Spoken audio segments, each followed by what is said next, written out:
Ça envoie du bois, hein? Normalement, je devais arriver en hélicoptère pour faire cette intro des béatitudes. Merci à Raphaël pour ce super travail d'introduction. Ça fait vraiment plaisir d'avoir ce teaser, cette bande-annonce qui nous met l'eau à la bouche pour ces 3 mois dans lesquels on va se plonger dans un sermon qui est un sermon central dans le Nouveau Testament et qui va nous faire énormément de bien. On va parler du bonheur, on va parler d'être heureux. Et c'est quelque chose qu'on se souhaite généralement en début d'année. Et on n'a pas vraiment fait exprès en fait, de choisir les béatitudes pour se souhaiter la bonne année, et une bonne et heureuse année, mais ça correspond en fait. C'est vraiment ça qu'on a envie de vivre. On a un Seigneur qui est heureux, qui vit ce bonheur, qui vit ce texte qu'on vient de découvrir, et on n'a pas un Seigneur triste. Parfois, on regarde Jésus sur la croix, on voit ses statues dans les églises, on voit ses crucifix, on voit un Jésus souffrant, qui symbolise la tristesse, etc. Et des fois, ça nous impacte un tout petit peu. On a l'image d'un Dieu souffrant, un Dieu, triste, mais le Seigneur est aussi le prince de la joie, ce roi joyeux qui est couronné d'une huile de joie. Quand il nous la promet, cette huile de joie pour consoler ceux qui sont affligés, pour mettre un vêtement de joie à la place d'un vêtement de deuil, c'est que lui-même est déjà dans cette joie et qu'il nous a devancés dans cette joie et dans ce bonheur et que c'est lui qui peut nous montrer la voie. Et c'est vraiment un grand plaisir, une grande joie, un grand honneur aussi, un privilège pour moi de pouvoir introduire ces béatitudes. Ce n'est pas moi qui rentrerai dans le texte pour tout vous expliquer verset par verset ces 8 béatitudes, mais je vais faire l'introduction aujourd'hui et je suis vraiment super content de le faire. Je vais prier avant de commencer, de rentrer dans le sujet. Merci Seigneur pour cette huile de joie que tu en réserves, Seigneur, pour Manage, pour chacun d'entre nous, Seigneur. Cette nouvelle année, Seigneur, aussi qui est devant nous, Seigneur, dans laquelle nous pouvons te suivre sur ce chemin, Seigneur. Un chemin, Seigneur, qui est contrasté, mais un chemin, Seigneur, où aussi tu as en réserve pour nous, Seigneur, ce bonheur dont tu parles dans les béatitudes. Merci, Seigneur, parce que il y a, Seigneur, ce regard, Seigneur, sur Manage. Il y a ce regard sur chacun d'entre nous, Seigneur. Ce regard bienveillant, Seigneur, de ta part. Et merci, Seigneur, pour cette présence que tu es dans nos vies, Seigneur, et qui change tout, Seigneur. Je veux te remettre ce matin, Seigneur. Je veux te remettre ce culte et ce message. Vraiment que ça puisse être encore un moment, Seigneur, où tu parles à nos cœurs, Seigneur. Amen. Voilà, juste avant de commencer, je voulais vous dire que je viens de passer 4 jours en Suisse. Donc, c'était un voyage un peu exceptionnel. J'avais un petit moment comme ça où c'était possible pour moi de partir avec ma grande sœur Anne. Et on a rejoint nos 2 sœurs qui habitent en Suisse et nos parents qui sont là-bas. Et on a pu passer vraiment des temps de communion avec la famille, avec juste les enfants. On n'avait pas pris les époux, les épouses, les enfants. On était juste partis en tant que nous-mêmes, adultes, enfants. Et on s'est retrouvés comme ça longtemps après, des années après avoir quitté la maison. On s'est retrouvés juste les parents et les enfants. On est tous autour de la 50aine et c'était quand même unique de pouvoir laisser derrière nous nos familles respectives et de pouvoir entourer mes parents. Pour ceux qui les connaissent, ils vous saluent très fort. Vous êtes toujours, la Belgique est toujours dans le cœur de mes parents. Ils se réjouissent énormément de voir l'œuvre qui avance en Belgique. Ils ont toujours un petit œil comme ça sur la Belgique et dans les prières, ils prient encore pour vous. Et voilà, je vous transmets leurs chaleureuses salutations et leurs vœux pour 2022. Voilà, les béatitudes, ça ne s'écrit pas comme ça, je vous rassure. Ce n'est pas comme ça au dictionnaire. Mais les béatitudes, en fait, vont nous parler d'attitude. C'est pour ça que j'ai détaché et que j'ai joué un peu sur les mots. Ça nous parle des attitudes, en fait, des attitudes qui sont dans le royaume de Dieu. Si vous voulez savoir à quoi ressemblent les nouvelles attitudes que Jésus amène et demande et vise et attend de ses disciples, eh bien, vous lisez Matthieu 5 à 7 et vous allez découvrir en fait des attitudes que vous ne verrez nulle part ailleurs, qui sont les attitudes du royaume des cieux. Alors, je vais lire un tout petit peu ces 8 béatitudes. On va commencer par la lecture de ce passage. Et puis, dimanche après dimanche, on aura Marc, on aura Albert, on aura Nancy, on aura Rosalinda et moi-même. Et on va vous apporter un tout petit peu la nourriture qui est contenue dans chacune de ces béatitudes. Parce qu'une seule béatitude, c'est déjà un message en lui-même. C'est déjà une richesse. C'est déjà quelque chose qui peut nous impacter. Je lis les versets 3 jusqu'à la fin des béatitudes, verset 12. « Heureux ceux qui reconnaissent leur pauvreté spirituelle, car le royaume des cieux leur appartient. Heureux ceux qui pleurent, car ils seront consolés. Heureux ceux qui sont doux, car ils hériteront la terre. Heureux ceux qui ont faim et soif de la justice, car ils seront rassasiés. Heureux ceux qui font preuve de bonté, car on aura de la bonté pour eux. Heureux ceux qui ont le cœur pur, car ils verront Dieu. Heureux ceux qui procurent la paix, car ils seront appelés fils de Dieu. Heureux ceux qui sont persécutés pour la justice, car le royaume des cieux leur appartient. Heureux serez-vous lorsqu'on vous insultera, qu'on vous persécutera et qu'on dira faussement de vous toutes sortes de mal à cause de moi. Réjouissez-vous et soyez dans l'allégresse parce que votre récompense sera grande au ciel. En effet, c'est ainsi qu'on a persécuté les prophètes qui vous ont précédés. » Alors, je ne sais pas si le mot « béat » ou le mot « béatitude » fait partie de votre vocabulaire. Ce n'est pas un mot qu'on place facilement dans une conversation. À part peut-être, il avait un sourire béat. Mais à part ça, je veux dire, ce n'est pas un mot courant. Et donc, j'ai été voir dans le dictionnaire, j'ai fait une petite capture d'écran pour l'adjectif béat ou au féminin béate. Et on a deux choses, une chose très positive et une chose un peu négative. La chose positive, c'est heureux. J'ai pris les synonymes de béat, c'est heureux, c'est bienheureux, c'est satisfait, serein, tranquille. Et puis on a une deuxième signification qui est un peu négative. Quand on dit de quelqu'un qu'il avait un sourire béat, il est un peu niais, un peu benet, un peu bébête. Je veux dire, c'est un sourire, c'est pas très positif ça. D'accord, mais c'est pas de ça qu'on va parler. C'est du premier. Ça me permet de glisser un tout petit peu mes vœux de 2022 pour chacun d'entre vous. Parce que pour moi, je vous souhaite d'être bienheureux. Je vous souhaite d'être satisfait. Je vous souhaite d'être serein et d'être tranquille en 2022 dans le Seigneur. Et ces béatitudes nous parlent justement des secrets.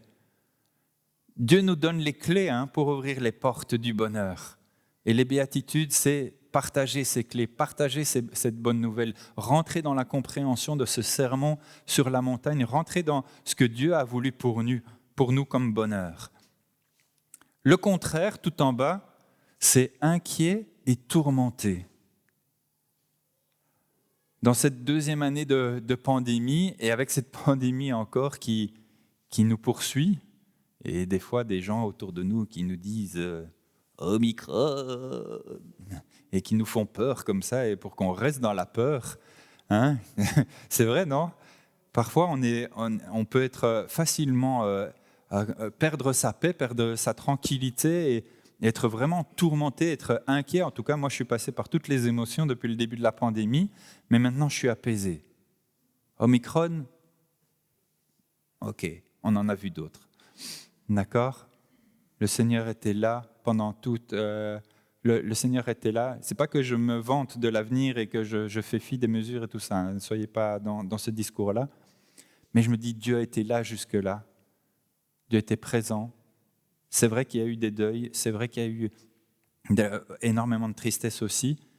Mais le Seigneur était là aussi pour nous qui traversons cette pandémie. Et il était là avec sa fidélité. Et c'est le contraire de l'inquiétude, c'est le contraire du tourment qu'il nous propose à travers ce texte. C'est vraiment extraordinaire. Moi, en tout cas, je vous souhaite d'être bienheureux, satisfait, serein et tranquille. Je vous le souhaite de tout cœur. On dit souvent que le Belge est un râleur. Ben moi, je peux vous dire que je suis belge. Alors, si c'est si c'est une des images que la Belgique a, ça m'arrive de râler. Et pourquoi je vous dis ça? C'est parce que ma femme m'a souhaité des choses pour 2022. Et dans les choses qu'elle m'a souhaitées, que je peux vous partager, elle m'a souhaité vraiment de grandir dans la satisfaction, d'être de plus en plus satisfait. Qui voulait dire et de moins en moins râleur peut-être, parce qu'elle sait que au moins je suis satisfait, au plus je râle. Et c'est beau en fait, de grandir dans la satisfaction, dans cette vraie satisfaction, de pouvoir dire « Seigneur, je suis tellement satisfait d'avoir travaillé à tes côtés, d'avoir obéi, de m'être soumis à ce que tu me demandais parce que je vois les fruits. J'ai cette satisfaction de voir avancer ton royaume. » Cette tranquillité d'esprit, cette sérénité, je vous la souhaite. Alors, le contexte dans lequel se trouvent ces béatitudes, c'est ces 3 chapitres, Matthieu 5, 6 et 7. Et c'est un gros sermon que là, Matthieu a rassemblé en un seul bloc. Et juste avant de s'asseoir sur la montagne, et juste avant de délivrer ce sermon, on lit ceci. Jésus parcourait toute la Galilée. Il enseignait dans les synagogues, proclamait la bonne nouvelle du royaume, guérissait toute maladie et toute infirmité parmi le peuple.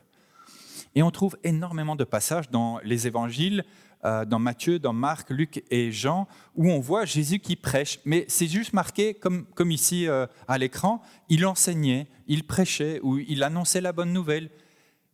Et moi, récemment, il n'y a pas longtemps, je me suis dit, j'aurais tellement voulu être là pour savoir, mais c'était quoi cet enseignement? C'était quoi ces paroles qu'il partageait avec les gens? Parce que c'est juste marqué, il enseignait au peuple, il annonçait la bonne nouvelle. Mais c'était quoi ce sermon qu'il apportait par-ci, par-là?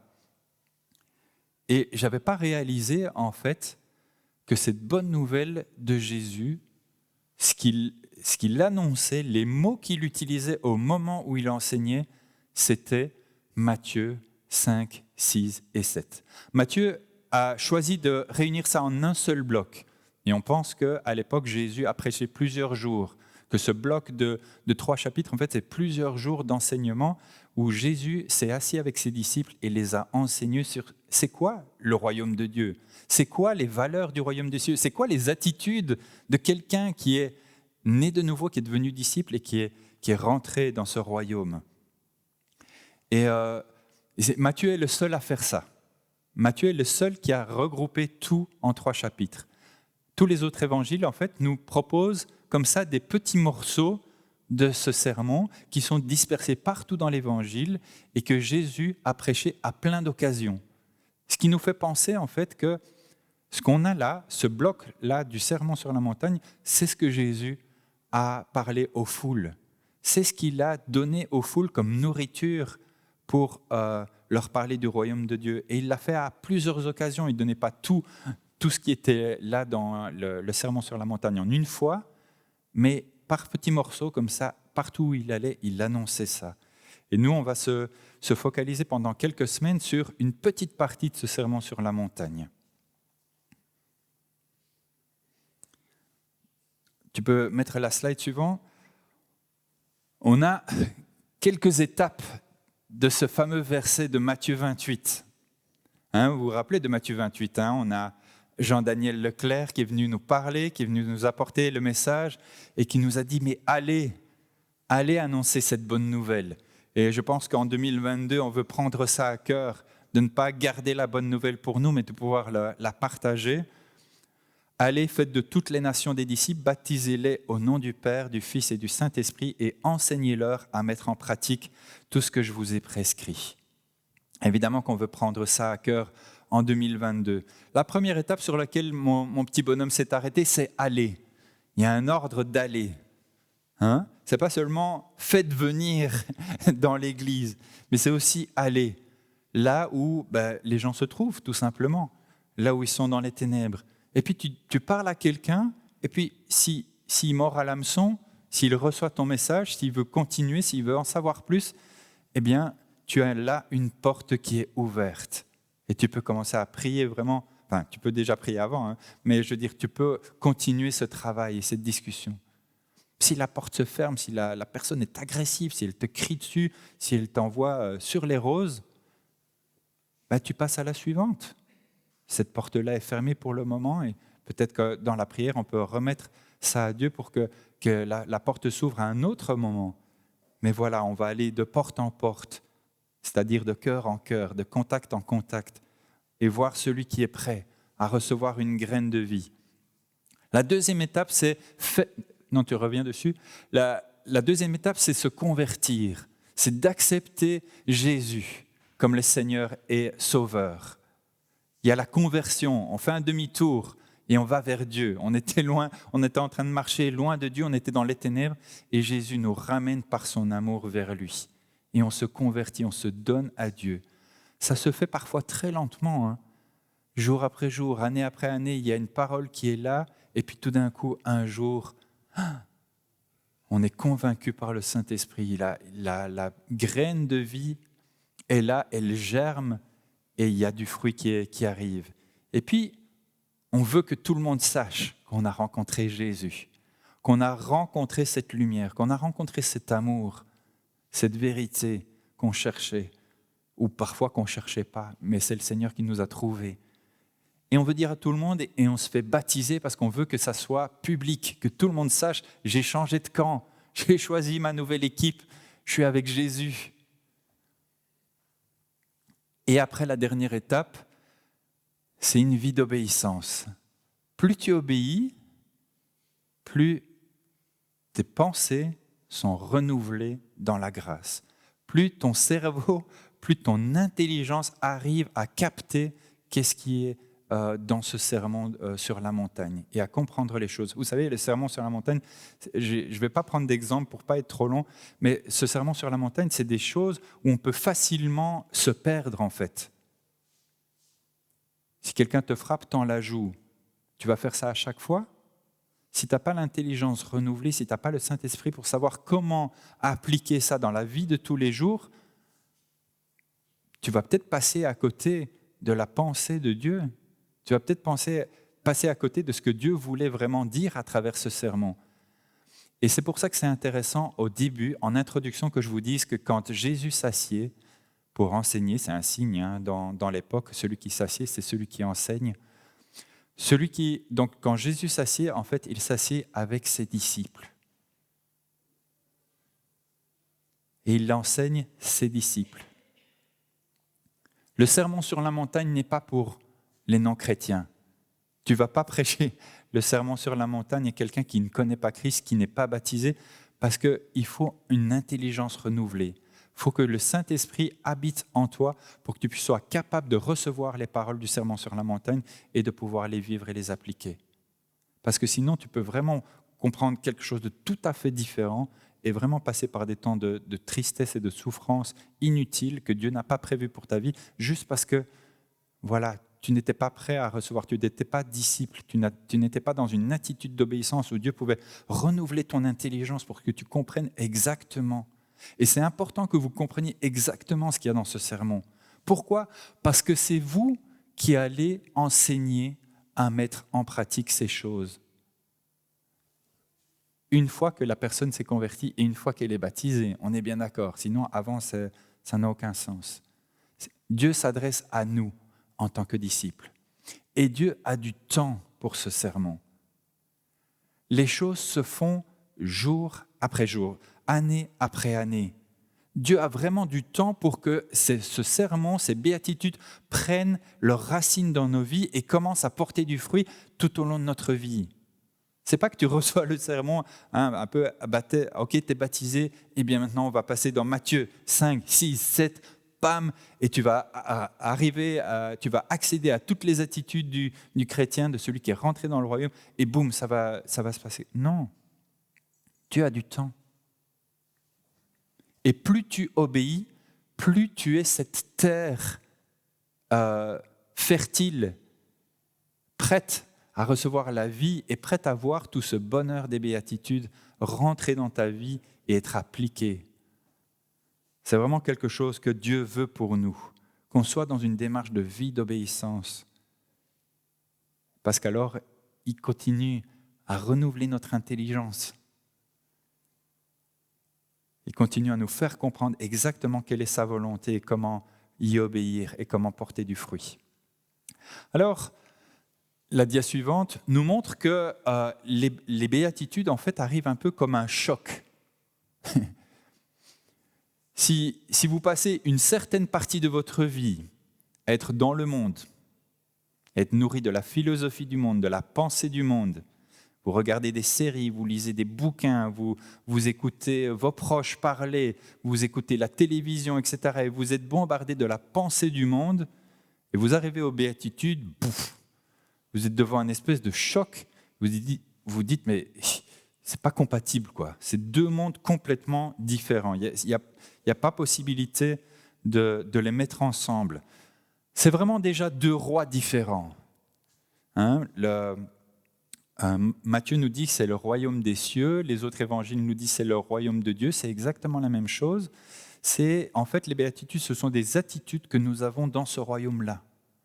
Mais déjà, la première chose pour être dans ce royaume, c'est d'avoir accepté ce roi, d'avoir fait de Jésus ce roi, de s'être dit, mais j'étais dans les ténèbres quand j'étais mon roi, quand moi-même je régnais sur ma vie, quand je dirigeais ma vie, en fait, j'étais dans les ténèbres et j'ai échoué. Et la lumière s'est faite, j'ai été convaincu que j'étais sur le mauvais chemin. J'ai fait demi-tour et j'ai choisi un nouveau roi, un bon roi. Et ce roi a un royaume. Ce roi a des plans. Il a des choses à nous communiquer. Il veut que nous vivions notre vie avec lui comme roi. Et si tu n'as pas Jésus comme roi, tu as un tas d'autres choses. Parce que nous sommes formés, nous sommes créés pour avoir un roi au-dessus de nous. Dieu a choisi les choses comme ça. Il voulait être notre roi et puis ça ne s'est pas trop bien passé. Le peuple qui était choisi a dit non, on veut être comme les autres, on veut qu'il y ait un roi qui règne sur nous, on ne veut pas que ça soit toi. Alors Dieu a permis qu'il fasse l'expérience d'un roi humain. Il y a eu des bons, il y a eu des mauvais. Mais au final, Jésus revient comme ce roi. Matthieu est celui qui va remettre Jésus comme le roi. Je vous présente votre roi, celui que vous attendiez, le Messie, le oint, c'est lui, c'est Jésus. Et ça va être un clash complet. Les Juifs vont passer mais complètement à côté. On dit, mais non, nous on attendait un roi avec sa cavalerie, avec son armée, qui mette les Romains dehors, qui les balaye, qui instaure son royaume sur la terre avec puissance, avec force. Et ils ne voient pas Jésus. Et c'est une grâce, parce que heureusement que les Juifs n'ont pas compris ça.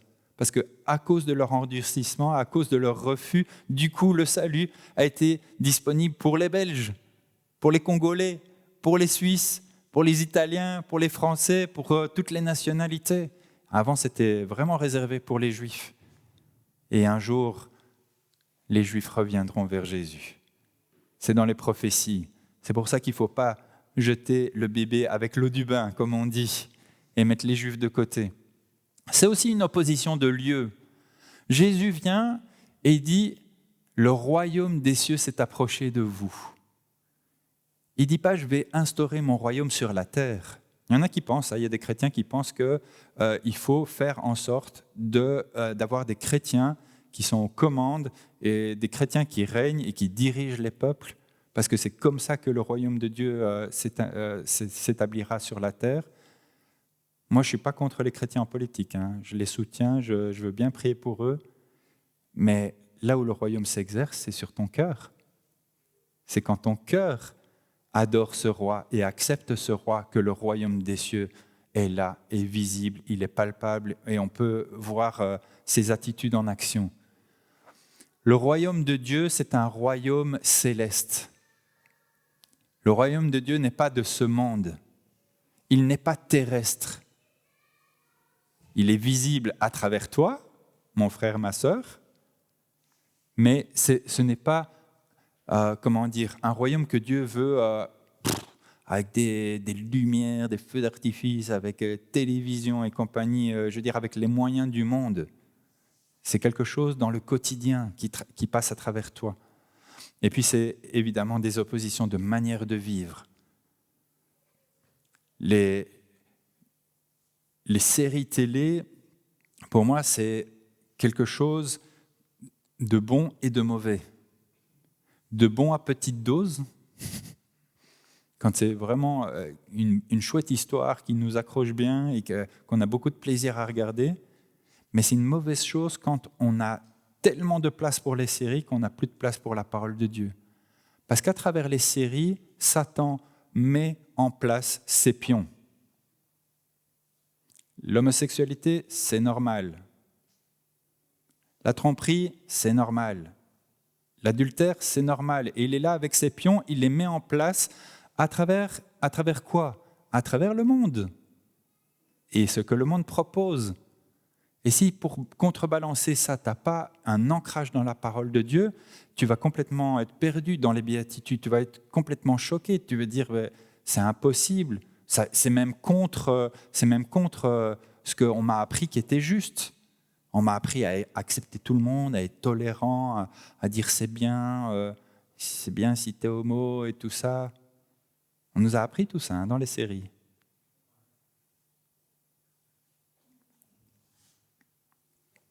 On a des manières de vivre complètement différentes. J'aimerais avancer dans la slide suivante et vous parler un tout petit peu de 2 alliances. Parce que ce sermon sur la montagne, c'est quand même quelque chose. C'est un sermon qui a été prononcé sur une colline près de Capernaum. Et ça nous fait penser à une autre alliance, et à quelqu'un d'autre qui était aussi sur une montagne. Il y a une différence entre Moïse et Jésus, il y a une différence entre l'Ancien et le Nouveau Testament, entre l'Ancienne Alliance et la Nouvelle Alliance. C'est vraiment 2 choses différentes. Je ne sais pas si vous avez déjà réfléchi à « Tiens, moi j'aurais bien voulu naître à telle époque ».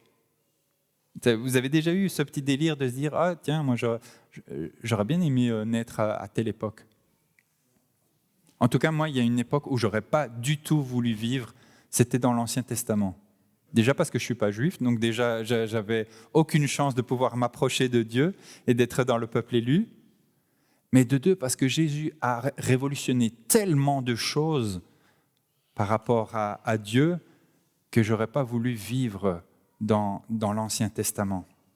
Bien sûr, il y a la grâce de Dieu déjà dans l'Ancien Testament et tout est déjà en place et tout est annoncé à l'avance. Mais c'est vraiment à l'arrivée de Jésus que tout est révolutionné et que tout change. Par exemple, la première alliance, donc Moïse est sur la montagne, il reçoit les tables des 10 commandements et il reçoit aussi plein d'autres lois sur la vie au niveau des sacrifices et tout ça. Et ce que Moïse va recevoir là, en fait, quel était le but de cette loi ? C'était juste de dévoiler le péché. Le but de la loi, ce n'était pas de dire « Voilà, je vous donne les 10 commandements, vous allez réussir à les respecter et ça va être vraiment super sur la terre. » Non, ce n'est pas ça. Je vous donne les 10 commandements, la loi est bonne, mais votre cœur, lui, n'est pas capable, n'est pas en mesure de respecter ces 10 commandements. Et donc ces 10 commandements, en fait, ce n'est pas une mauvaise loi, c'est une très bonne loi, mais dans l'Ancien Testament, nous n'avons pas la capacité de les respecter. Dans l'Ancien Testament, nous sommes enfermés dans cette pensée que nous, en tant qu'humains, sommes incapables de respecter ce que Dieu demande. Nous sommes vraiment incapables de faire ça. La bonne nouvelle de l'Évangile est toujours précédée de la mauvaise nouvelle du fait que nous sommes enfermés dans cette incapacité d'obéir à Dieu. Quand tu annonces l'Évangile à quelqu'un, il y a toujours un moment où tu dois lui dire « Écoute, j'ai une mauvaise et une bonne nouvelle. La mauvaise nouvelle, c'est que nous sommes tous privés de la gloire de Dieu, que nous avons tous péché et que nous sommes privés de la gloire de Dieu, que nous marchons dans les ténèbres. Et la bonne nouvelle, c'est qu'il y a une lumière qui est venue à Noël, il y a 2000 ans. Et cette lumière, c'est Jésus. Et il est venu pour quoi? Il est venu pour pardonner ces fautes que nous n'arrivons pas à arrêter de commettre. Il est venu pour pardonner, pour répandre son pardon, pour te dire tes péchés sont pardonnés et pour nous rendre capables de respecter cette loi. C'est ça l'alliance, c'est ça la bonne nouvelle. Nous sommes capables de vivre autre chose que ce que les Juifs ont vécu dans l'Ancien Testament. Nous recevons en nous le Seigneur qui nous rend capables d'obéir et d'accepter ce nouveau style de vie, ces nouvelles attitudes. Moïse a dévoilé le péché au travers de la loi. Jésus est venu pardonner nos fautes et nous envoyer le Saint-Esprit afin de nous rendre capables d'obéir. C'est juste deux mondes différents. Moi, je ne voudrais pas vivre dans l'Ancien Testament. C'est rater trop le moment où enfin le libérateur est là. Enfin le Sauveur est là. Je puis tout par celui qui me fortifie. C'est Philippiens 4, 13. Paul va à un certain moment se lamenter, mais va dire, mais je veux faire le bien et je fais le mal. Qui me délivrera? Qui? Grâce soit rendue à Jésus-Christ qui triomphe et qui me fait triompher. C'est ça la bonne nouvelle de l'Évangile.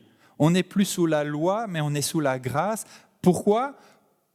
Pour obéir, pour porter du fruit, pour s'attacher au Seigneur et s'attacher à ses nouvelles attitudes. Il y a un tout petit truc que j'aimerais rapidement, je ne vais pas trop m'appesantir dessus, mais c'était marrant de voir ces chiffres.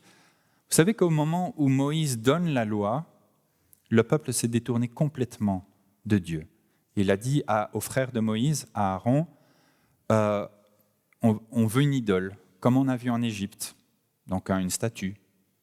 Aaron a peur, il désobéit à Dieu, il dit « Donnez-moi vos bijoux », il va fondre l'or, il va faire un veau en or et tout le peuple va adorer. Moïse descend, sa colère s'enflamme et il y a un jugement qui tombe sur le peuple à ce moment-là. Vous savez combien de personnes vont mourir ce jour-là? Vous vous souvenez? 3000. 3000 personnes meurent le jour où la loi arrive. Parce que la loi dévoile le péché. La loi ne peut pas mener à la vie, mais la loi nous montre à quel point nous avons besoin d'un sauveur.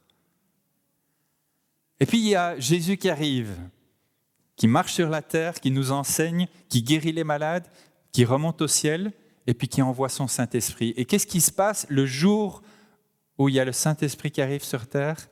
Il y a la vie qui est donnée à 3000 personnes. 3000 personnes se tournent vers Jésus et trouvent la vie. C'est ça la différence entre les alliances. Jésus, c'est tellement plus de vie, c'est tellement plus de capacité à obéir que c'est juste révolutionnaire. Tu ne peux pas comparer Moïse et Jésus. D'ailleurs, dans tout le discours sur la montagne, Jésus va dire il est écrit, où les anciens ont dit que, c'était pour parler de Moïse, mais moi, je vous dis que. Vous avez appris qu'il a été dit aux anciens, mais moi, je vous dis que. Si Gabriel me dit, le voisin a dit que je pouvais shotter avec mon ballon sur les roses. J'invente une situation imaginaire. S'il me dit, mon voisin a dit que je pouvais tirer avec mon ballon sur les roses, je le regarde et je dis, mais moi je te dis que tu ne peux pas. Et l'autorité que moi j'ai par rapport à l'autorité que mon voisin a sur mon fils, c'est deux choses différentes.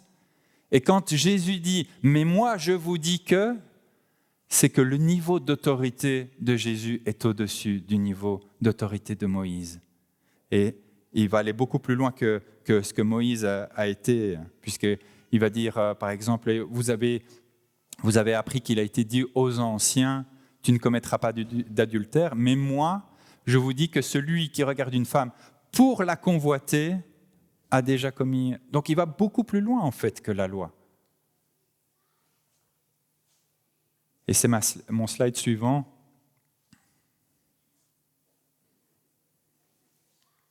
Jésus, en fait, va dévoiler, tout ce qu'il y a dans notre cœur. Si vous vous attaquez au sermon sur la montagne, si vous vous dites, OK, maintenant, il m'a mis l'eau à la bouche, j'ai envie de lire Matthieu 5, 6 et 7, eh bien, vous allez voir que Dieu s'attaque à toutes nos motivations, toutes nos intentions, toute notre pensée, et va les dévoiler pour qu'on se dise, Seigneur, j'ai tellement besoin de toi au quotidien. J'ai tellement envie de dépendre de toi. J'ai tellement envie que tu renouvelles mes pensées, que tu mettes ta pensée à toi, que je sois capable de t'obéir parce que je vois, quand tu allumes la lumière, je vois encore des choses qui ne sont pas compatibles avec le chemin que j'ai pris avec toi. Dans ces chapitres, Dieu va traiter les problèmes du cœur, ce que Moïse n'avait pas fait. Moïse avait donné la loi, mais Jésus va dire, voilà, maintenant, je regarde ce qu'il y a dans ton cœur. C'était possible d'obéir à la loi en ayant des sales choses dans son cœur, c'était possible. Et Jésus va s'attaquer à ceux qui faisaient ça, justement, qui pour la loi étaient irréprochables, mais dans le cœur, c'était le bazar, pour ne pas dire autre chose. C'était le foutoir. Ils laissaient des choses dans leur cœur qui étaient vraiment moches. Et Jésus va dire, non, moi je suis venu maintenant pour regarder ce qu'il y a dans le cœur. Jésus va traiter notre attachement aux richesses dans ce sermon. Jésus va traiter notre attachement au bonheur à tout prix. Vous connaissez ça, le bonheur à tout prix. Seigneur, fais que je sois riche, ou en tout cas que je puisse payer toutes mes factures, que je sois en bonne santé, aucun pépin qui me tombe sur la tête, aucune crise des enfants, qui deviennent tout d'un coup obéissants, etc., etc. Et en fait, on veut un bonheur imaginaire comme ça, où il n'y a rien qui nous empêche d'être heureux en tant que personne. Dieu va regarder ça d'un peu plus près, va examiner notre attachement à un bonheur à tout prix. Il va examiner notre attachement à la tromperie, il va examiner notre attachement à l'approbation des autres.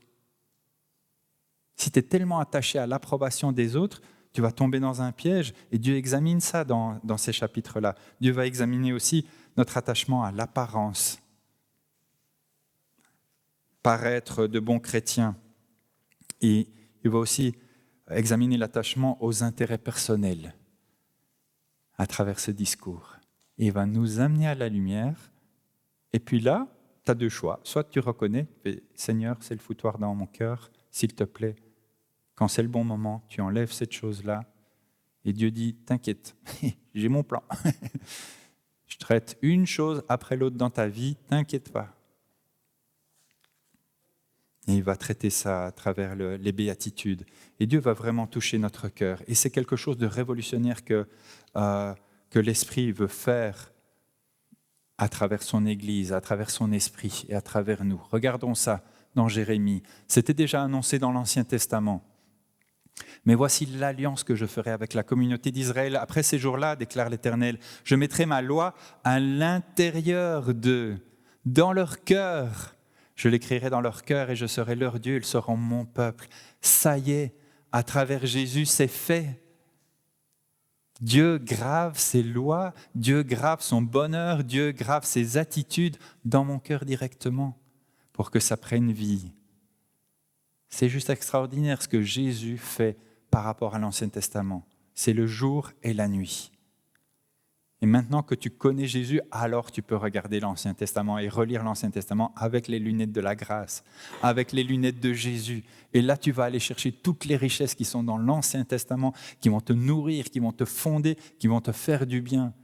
Mais si tu lis juste l'Ancien Testament sans avoir Jésus comme sauveur, tu peux vite partir dans tous les sens. Alors, regardons un tout petit peu ces attitudes, ces attitudes. Quand Jésus parle de ces attitudes, en fait, vous choisissez, mais ça pourrait être aussi le caractère du disciple. Dieu, dans ses béatitudes, dévoile les attitudes d'un disciple. Dieu, dans ces béatitudes, dévoile le caractère de ce que c'est. Quel est le caractère qu'on doit trouver dans un disciple? Tout à l'heure, j'étais dans la louange, une chouette louange. Merci beaucoup pour cette louange à Raphaël, Daniela et Alessandra. Ça m'a vraiment réjoui de voir ce qu'on est capable de faire avec trois personnes. Il y a une onction, il y a une bénédiction sur vos vies. Et merci de chanter comme vous le faites.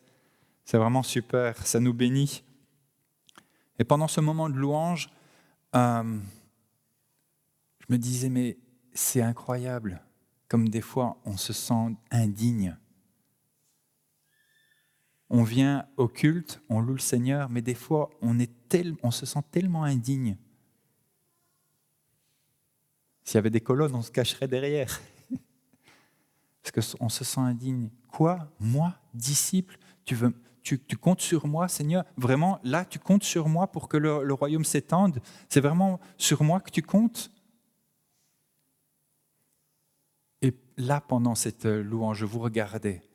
Et dans mes pensées, dans ma prière, je me disais, mais j'ai en face de moi les disciples que Jésus a choisis. Jésus t'a choisi comme disciple. Il t'a choisi comme disciple. Et il a dit, celui-là, je le choisis comme disciple. Celle-là, je la choisis comme disciple. Dieu nous a choisis comme disciples. Et ce n'était pas juste pour le salut, c'était pour les attitudes et pour ce caractère. Et il a du temps. Il a du temps pour mettre tout ça en place. Mais c'est sa volonté que nous devenions ça. Maintenant, pas au ciel. Au ciel, on sera parfait. Au ciel, on sera comme Dieu. D'accord? Mais le royaume des cieux vient sur la terre à travers nous, à travers le Saint-Esprit, bien sûr. Sans le Saint-Esprit, on n'arriverait à rien. Je vous le dis tout de suite. En tout cas, je me le répète tout le temps. On est dépendant directement de Dieu. Mais c'est ça les attitudes, c'est ça le caractère que Dieu va former en nous à travers ce sermon sur les béatitudes. Reconnais ta pauvreté spirituelle. Reconnaissons notre pauvreté spirituelle. C'est l'humilité. Le disciple est humble. Accepte les temps de pleurs. Le disciple est quelqu'un qui est sensible, qui sait, qui accepte ces moments-là aussi. Le disciple est invité à la douceur pour que son caractère soit doux. Doux, ça ne veut pas dire du flan, du mou. Doux, c'est autre chose. Jésus était doux, mais il n'était pas mou. Faim et soif de la justice. Quand il y a une injustice, est-ce que tu le dis?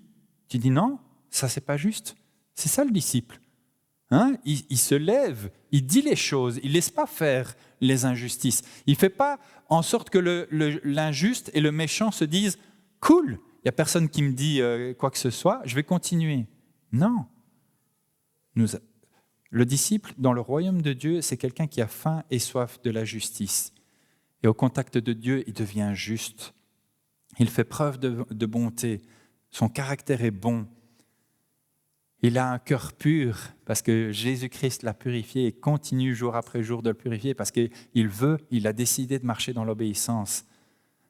Cette personne a un caractère saint, mis à part pour Dieu. Il a décidé, moi, je ne veux pas vivre comme le monde.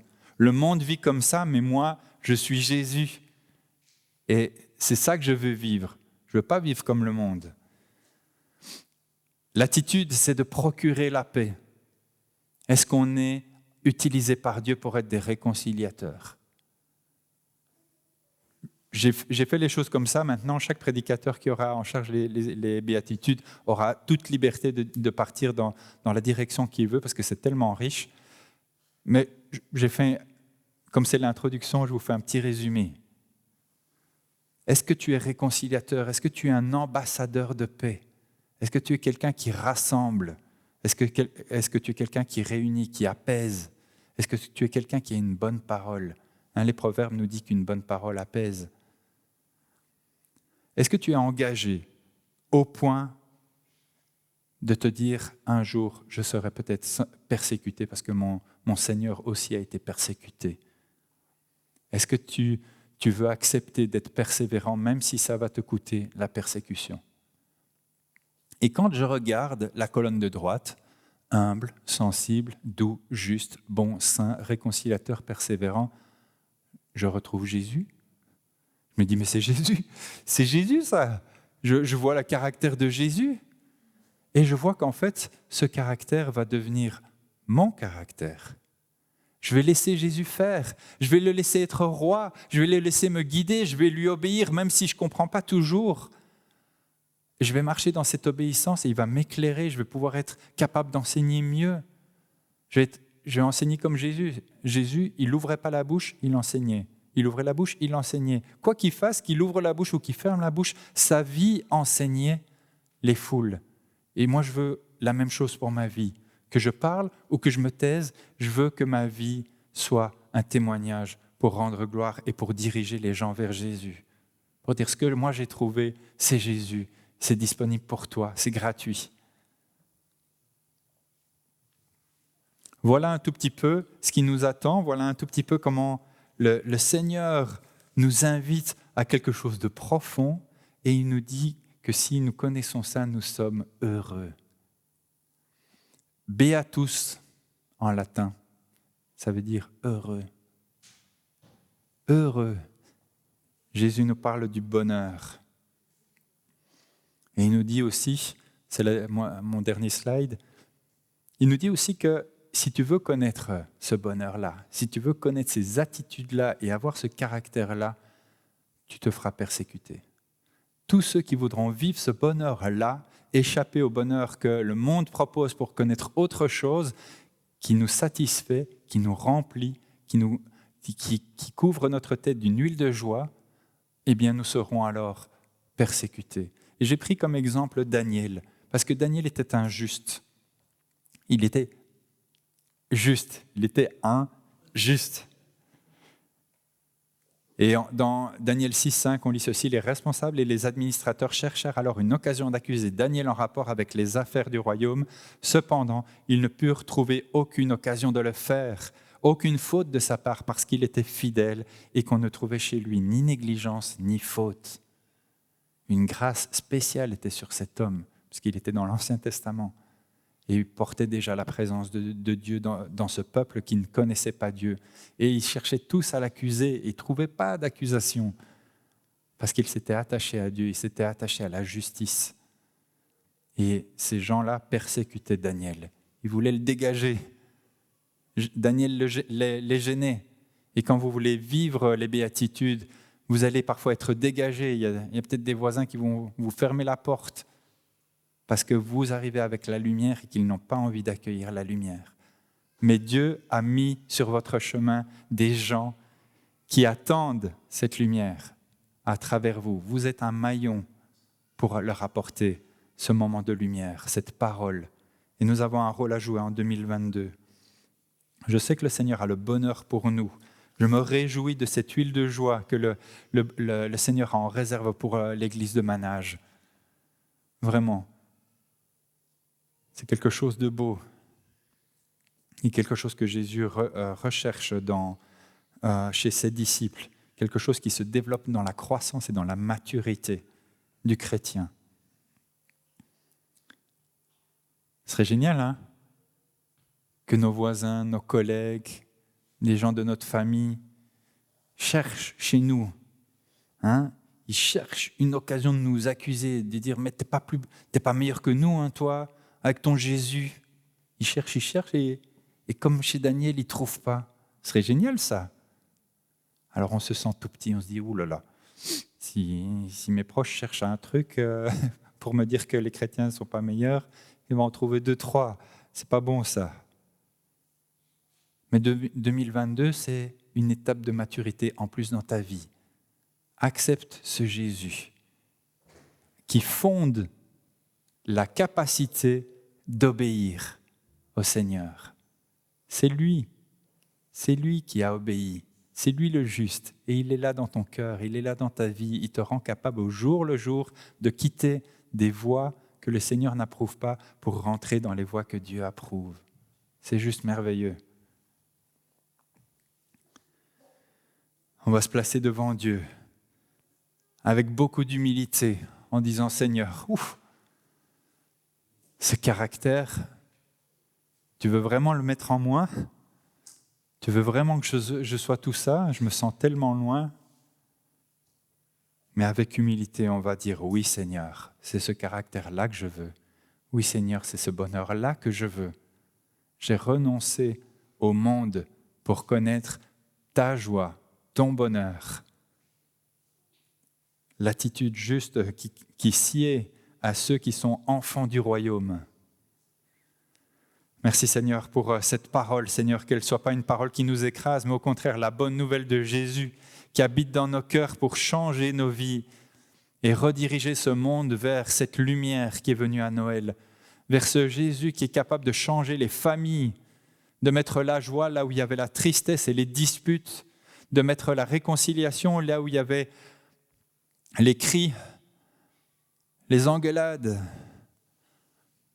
là où il y avait la haine, là où il y avait le désir de vengeance, le désir de justice pour que l'autre paye. Et toi, Seigneur, tu viens avec ton royaume, tu t'assieds sur cette montagne et tu nous enseignes, Seigneur, à avoir des attitudes qui sont complètement différentes de ce que nous avons appris dans le monde. Désapprends-nous le monde, Seigneur Jésus. Désapprends-nous le monde et apprends-nous, Seigneur, l'attitude qui est juste dans ton royaume.